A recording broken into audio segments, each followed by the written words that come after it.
Donc moi c'est Julien Carrier et Vincent Roux, élus étudiants en sciences et arts. On soutient la liste Vivons Nîmes Ensemble de Sylvette Fayet parce qu'elle est en accord avec nos idées, avec nos revendications. Elle va dans le sens de la démocratisation du savoir. Elle permettra de rendre la vie étudiante plus attractive avec des transports plus développés et aussi au niveau social. Le régime de l'intermittence a été mis à mal par nos chers patrons siégeant à l'UNEDIC, aujourd'hui Gattaz Junior, hier Gattaz Père. Les divers gouvernements et notamment leur ministre de la Culture se sont repassés systématiquement cette patate chaude. C'est que ce sont des milliers et des milliers d'artistes et de techniciens qui sont passés à la trappe dans ce qui relève plus d'un tsunami social que du turnover classique professionnel.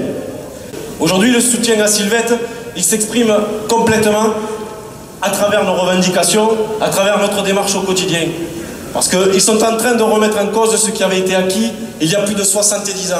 Une entreprise publique, une entreprise unique, une entreprise qui a développé notre pays, qui a irrigué notre pays, qui permet à chacun et à chacune de voyager où il veut, quand il veut, pour un prix que certains pourront contester, mais à bas coût, qu'on le veuille ou non. Aujourd'hui, ils veulent le détruire. Nous sommes à un tournant, cette année, 2014, de la SNCF et du service public. Ce qui s'est passé dans la Poste, ce qui s'est passé dans l'enseignement, ce qui s'est passé à EDF est en train d'arriver aujourd'hui dans la SNCF. On est en train d'éclater une entreprise, de diviser les régions, de diviser les trains, de diviser les usagers, de diviser les Français.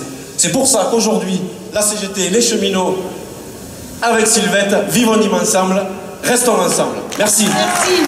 Témoignage émouvant qui concorde d'ailleurs avec ce que nous entendons au quotidien par centaines dans les foyers, dans les quartiers, les difficultés qui sont exprimées souvent avec beaucoup de pudeur, de dignité, lors des centaines de rencontres que les militants de Vivons Nîmes Ensemble ont actuellement. Il nous est apparu important à Christian Dupuis, à Serge Giacometti et à moi-même de participer au large rassemblement initié par Sylvette Fayet. Nous sommes tous les trois socialistes et il nous est apparu essentiel pour battre la droite. Cette droite qui retrouve de l'arrogance, qui n'accepte pas d'avoir perdu le pouvoir, qui s'imagine aujourd'hui qu'elle est au-dessus des lois. À l'heure où une partie de la gauche doute des orientations à prendre, cède aux recommandations du patronat, il était important pour nous de réaffirmer avec Sylvette qu'il y a des socialistes qui ne renoncent pas.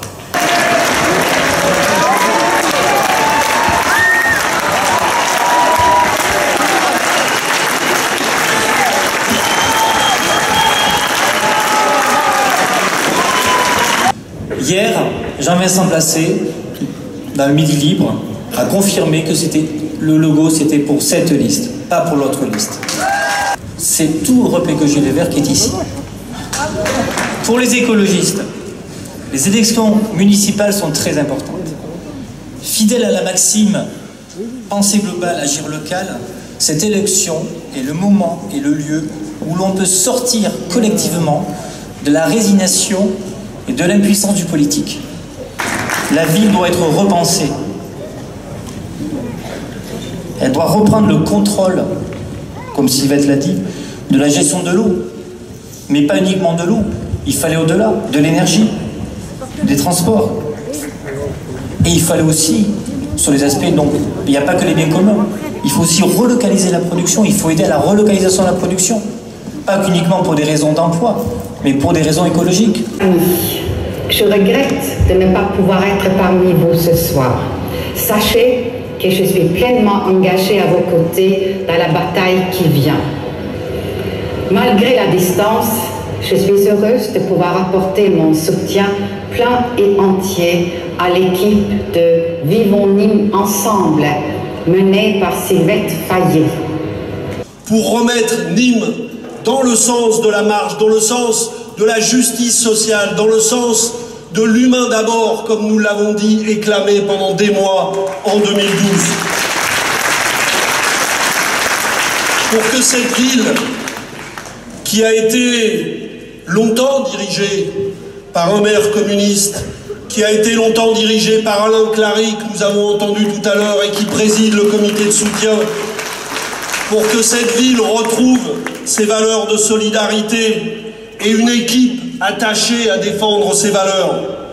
Oui, ici à Nîmes, nous le disons, comme vient de le dire Eva, dans le petit message que nous avons entendu, ou Jérôme avant elle.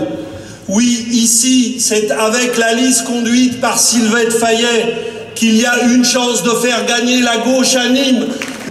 Empêcher la droite de profiter de la situation de crise.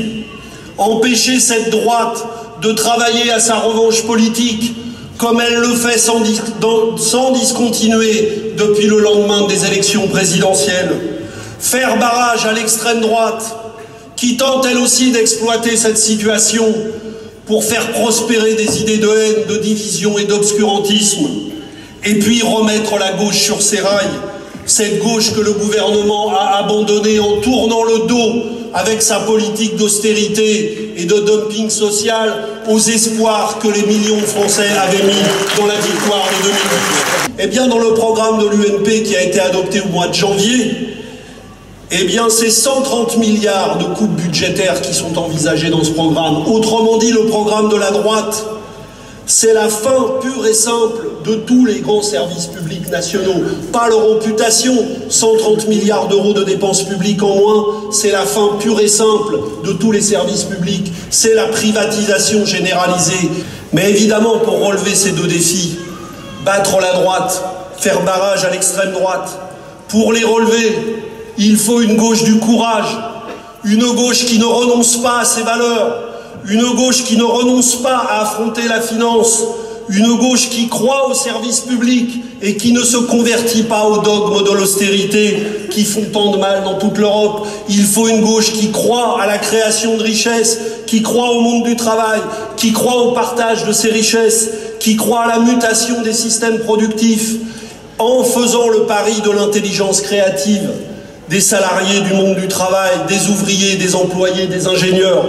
Il faut une gauche qui ne nous raconte pas la fable du pacte de responsabilité, mais qui aussi offre le visage d'une vraie gauche, debout, rassemblée avec les écologistes d'Europe Écologie Les Verts. Alors, je voudrais vous dire bravo déjà pour ce résultat qui montre qu'il est possible d'unifier nos forces pour porter un projet alternatif commun. Elle incarne la vraie gauche. Voilà, on est la vraie gauche. Celle qui résiste, celle qui se bat, celle qui porte des projets alternatifs, celle qui veut redonner de l'espoir. Mais parce qu'il y en a une autre.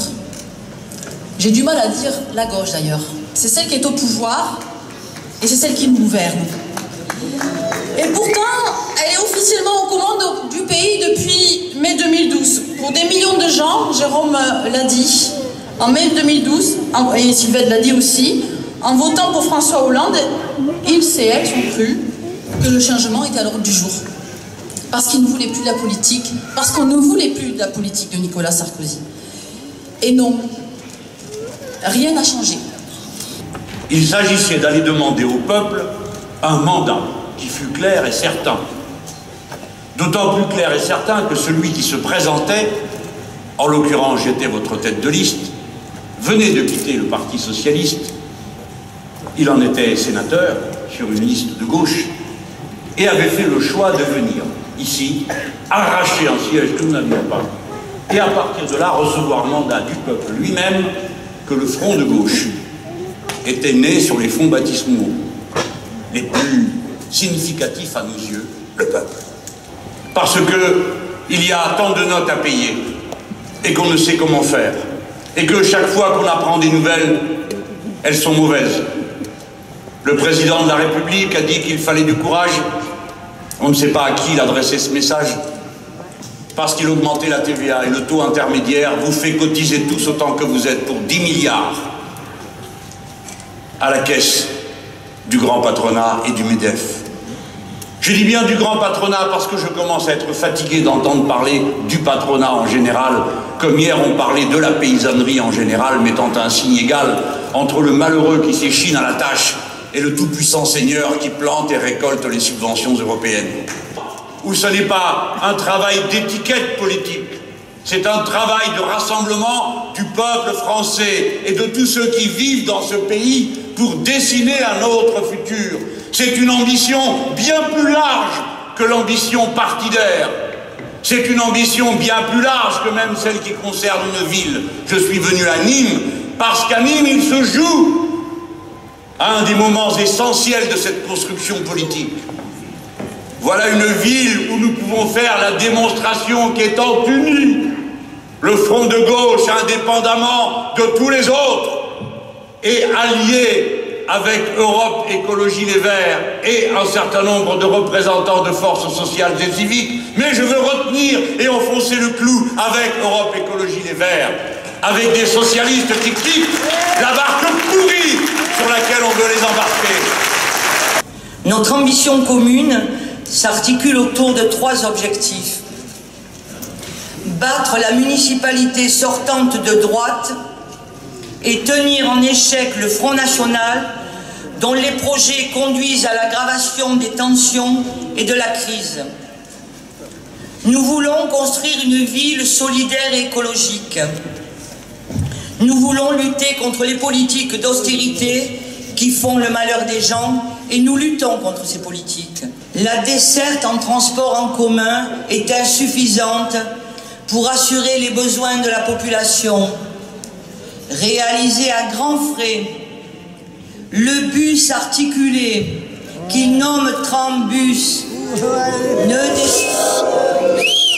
dessert ni les quartiers populaires, ni la gare, ni le centre hospitalier, ni la zone d'emploi de Saint-Césaire. Voilà les choix de la droite. Et nous, là, à l'inverse, eh bien, nous voulons une ville où il fait bon vivre pour tous, une ville rayonnante, une ville écologique, une ville solidaire, une ville à l'intelligence collective, une ville riche et fière de sa diversité, où l'égalité aura enfin tout son sens. Contrairement à Fournier, en termes de démocratie, nous voulons avec vous une ville forte de ses citoyens, de ses comités de quartier, de ses associations. Nous créerons une maison des associations et des syndicats qui n'existe pas à Nîmes. Nous mettrons en place des commissions extra-municipales et organiserons des débats décentralisés avec les citoyens pour décider ensemble et rendre des comptes. Nous activerons un travail partenarial sans sectarisme avec tous les acteurs socio-économiques et institutionnels.